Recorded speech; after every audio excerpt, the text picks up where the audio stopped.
Anupama serial की daily update जानने के लिए आप हमारे चैनल डेली रोड को सब्सक्राइब कर लें, लाइक शेयर कमेंट करें और हाइप का बटन जरूर दबा दें। तो चलिए फटाफट से स्टार्टिंग करते हैं। हम देखते हैं शुरुआत में प्राग अनुपमा से कहता है कि मुझे पता है हमारे परिवार के बीच कई गलतफहमियां और झगड़े हैं, लेकिन मुझे पूरा भरोसा है कि आप कभी गलत नहीं कर सकती। प्राग साफ कहता है कि आप कभी किसी के साथ धोखा नहीं कर सकती। अनुपमा भगवान का धन्यवाद करती है कि प्राग उस पर भरोसा करता है। वह कहती है कि भगवान से मदद की प्रार्थना की थी और प्राग का इस तरह सामने आना उसकी दुआओं का जवाब लग रहा है। अनुपमा प्राग से गुहार लगाती है कि आप रजनी को रोक लीजिए। तभी प्राग को रजनी की बातें याद आती हैं और वह कहता है कि अब मैं पीछे नहीं हट सकता।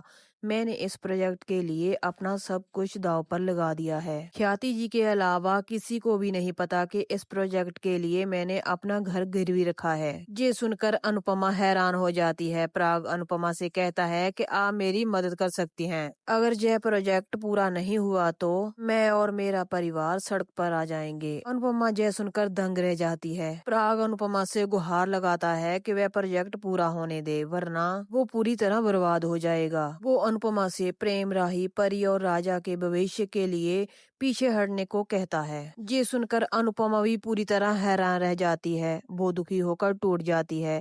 इसके बाद अनुपमा चौल लौटती है। तभी चौल के लोग उसका सामान बाहर फेंक देते हैं और उसे वहां से जाने के लिए कहते हैं। अनुपमा हैरान होती है।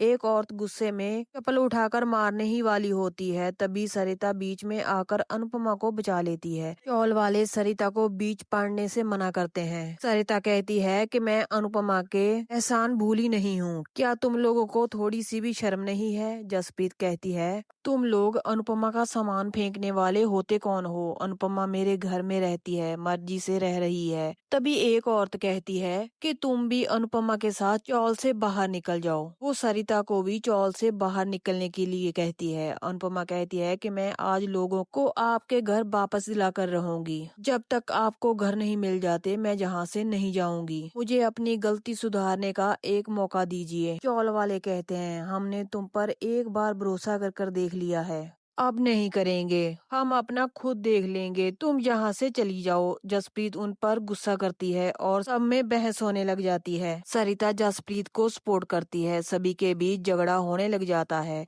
अनुपमा सबको रोकती है और कहती है, आपस में झगड़ा करना बंद करो। आगे हम देखते हैं तोशु डांस करता आ रहा होता है। सभी हैरान होते हैं। बाबूजी उस पर गुस्सा करते हैं और डांस करने का कारण पूछते हैं। तोशु कहता है कि मम्मी की वजह से प्राग कुठारी का जो नुकसान हुआ है मैं उसकी वजह से नाच रहा हूँ। तोशु बताता है कि रजनी ने मम्मी के साथ प्राग खठारी को भी धोखा दे दिया है। ये सुनकर सभी हैरान हो जाते हैं। तोशु कहता है कि उन्होंने मेरी बेटी को दुखी किया था, उन्हें मेरी हाय लगी है। किंजल कहती है कि अपनों की बर्बादी में ऐसे खुश कौन होता है। तोशु कहता है कि वह लोग दुश्मन हैं और दुश्मन बर्बाद होते हैं तो मुझे बहुत खुशी मिलती है। लीला कहती है कोठारियों के पास बहुत पैसा है। तोशु कहता है कि उन्होंने सब कुछ दांव पर लगा दिया है। उन्होंने कोठारी निवास को भी दांव पर लगा दिया है। यह जानकर सभी हैरान हो जाते हैं। तोशु कहता है कि सभी कोठारी अब सड़क पर नजर आएंगे। तोशु फिर से डांस करने लग जाता है। आगे हम देखते हैं अनुपमा डंडों से झोपड़ी बनाती है और कहती है कि चाहे कुछ भी हो जाए हार नहीं मानूंगी। चौल वाले कहते हैं कि इसे जहाँ से भी भगाओ, यह औरत यहाँ नहीं दिखनी चाहिए। अनुपमा सबसे अनुरोध करती है कि मुझे एक मौका दे दीजिए। चौल वाले कहते हैं कि तुम यहाँ से चली जाओ। वो सभी अनुपमा का तंबू खाड़ने लग जाते हैं। तभी डांस रानीज मिलकर चौल वालों को रोकती हैं। सरिता साफ कह देती है कि मुझे तुम्हारा गेम बजाने में बिल्कुल भी समय नहीं लगेगा। जसप्रीत कहती है कि सड़क तुम सबकी नहीं है। चौल वाले गुस्सा करते हैं, लेकिन जसप्रीत सरिता के साथ मिलकर उन्हें पीछे धकेल देती है। चौल वाले कहते हैं कि हम तुम्हें चौल से बेदखल कर देंगे और तुमसे कोई भी बात नहीं करेगा, कोई तुम्हें सम्मान नहीं देगा। सरिता कहती है कि हमें कोई फर्क नहीं पड़ता।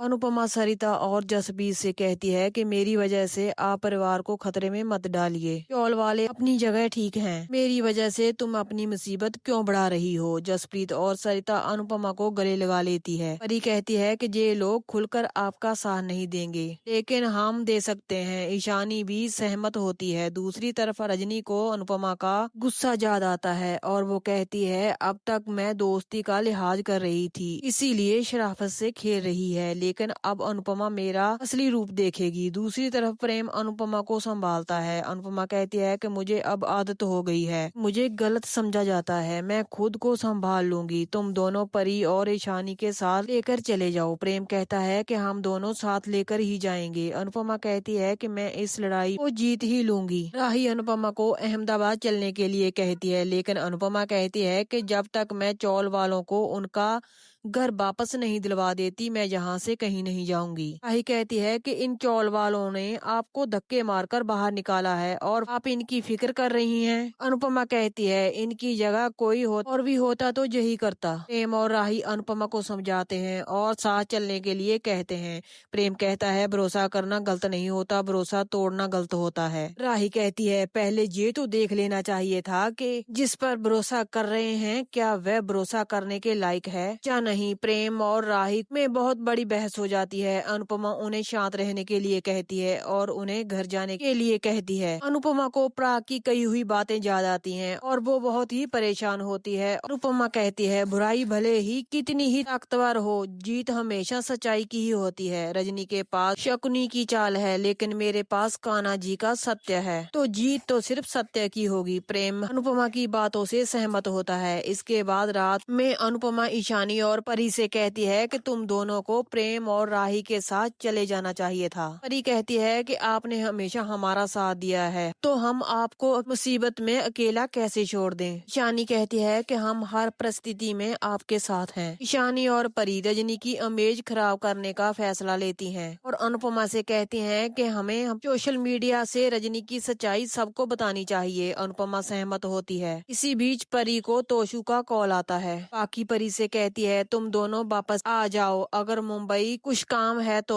दिवाकर के दोस्त का फ्लैट है, तुम दोनों वहाँ जाकर रह लो, लेकिन मम्मी के साथ मत रहना। ईशानी और परी साफ कह देती हैं कि हम नहीं आ रहे। जो अपनी माँ के सगे नहीं हो पाए तो वो हमारे ही क्या होंगे। तभी लीला फोन लेती है, परी और ईशानी को शाबाशी देती है और कहती है कि अनुपमा के साथ रहना। लीला अनुपमा से बात करती है और कहती है कि मैं तुम्हें नहीं भेजना चाहती थी, लेकिन अब तुम जीत कर ही वापस आना। लीला अनुपमा को हिम्मत देती है। अनुपमा लीला का धन्यवाद करती है। अंश बाबूजी और किंजल भी अनुपमा को हिम्मत देते हैं। अनुपमा खुश हो जाती है। इधर लीला तोशु और किंजल को डांटती है और अनुपमा से दूर रहने के लिए कहती है। अनुपमा परी और ईशानी का धन्यवाद करती है और कहती है कि अब मैं जंग के लिए पूरी तैयार हूँ। इसी के साथ ये एपिसोड खत्म हो जाता है। आज का एपिसोड आपको कैसा लगा कमेंट करके जरूर बताना। अगले एपिसोड में आपको देखने को मिलेगा अनुपमा पुलिस में रजनी की शिकायत करती है, लेकिन इंस्पेक्टर कहता है कि सबूत लेकर आइए। तभी रजनी आकर कहती है अनुपमा के पास सबूत नहीं है, लेकिन अनुपमा कहती है मुझे बहुत जल्द सबूत मिल जाएंगे। दोस्तों आप तक वीडियो पहुंचाने में हमारी बहुत मेहनत लगती है, इसलिए आप हाइप का बटन जरूर दबा दें। मिलते हैं नेक्स्ट एपिसोड की अपडेट के साथ।